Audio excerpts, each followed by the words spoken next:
Flat Stanley's Worldwide Adventures, Book 6, The African Safari Discovery. Created by Jeff Brown, written by Josh Greenhut, and pictures by Mackie Pimentuan. Chapter 3, Emergency! See that mountain over there? Biss's father, Captain Tony, was yelling in order to make himself heard over the roar of the tiny airplane's propellers. He gestured out the mountain. That is Mount Kilimanjaro, the tallest peak in Africa. Stanley and Arthur craned their necks. On the horizon was a majestic white-capped mountain, but instead of rising to a point, it was flat on top. It looks like a volcano, said Arthur. Captain Tony nodded from behind his sunglasses. That is because it is one, he laughed. Do not worry, it has not erupted in thousands of years. Stanley reached over and shook his father, whose eyes had been squeezed tightly shut since the moment they left the ground. Dad, you have to see this. No, thank you, croaked Mr. Lambchop. Captain Tony turned the steering column and the airplane banked hard to the left. Mr. Lambchop pulled his chin down to his chest and grimaced. He did not look well. Stanley and Arthur grinned at each other. Now look over there, said Captain Tony. Stanley looked out the other window and saw in the distance what appeared to be a giant mirror on the ground. It sparkled in the sun. That is Lake Victoria, one of the largest lakes on Earth. It is as big as North Dakota. Wow, said Arthur. The airplane made its way south. In the bright sun, Stanley could look out his window and see the airplane shadow following them on the ground below, bounding along like a graceful animal. Stanley liked to travel.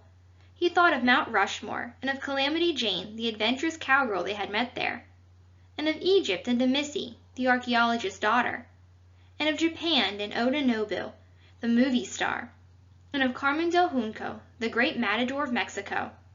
He never would have gone any of those places or met any of those people if he hadn't been flat.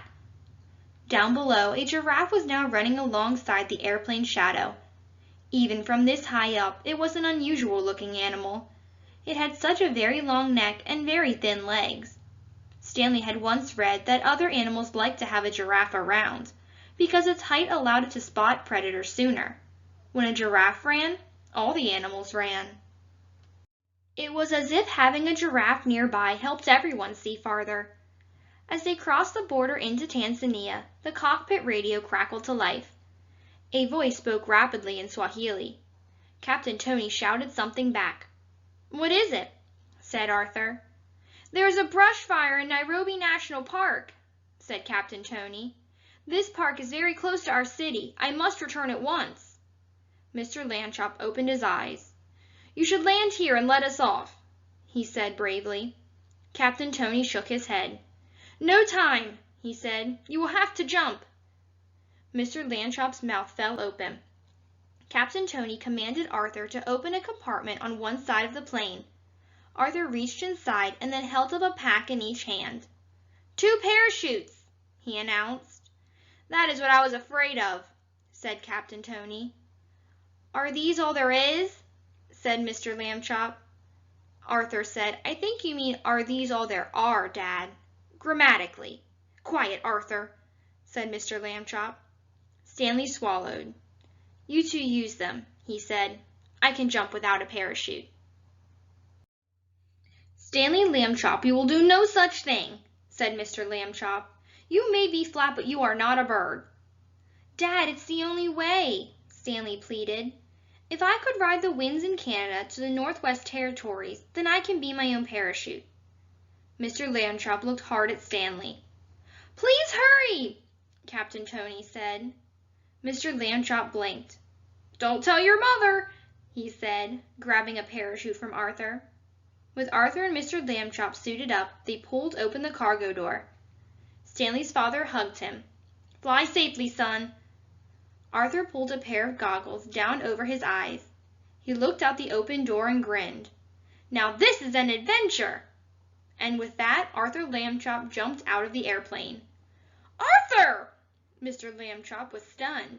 Come back here! He hurled himself out of the cargo door after his younger son. Only Stanley remained.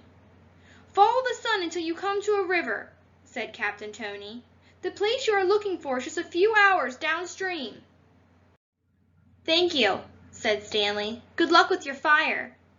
"And good luck with your skull," replied Captain Tony with a salute. Stanley stepped up to the opening.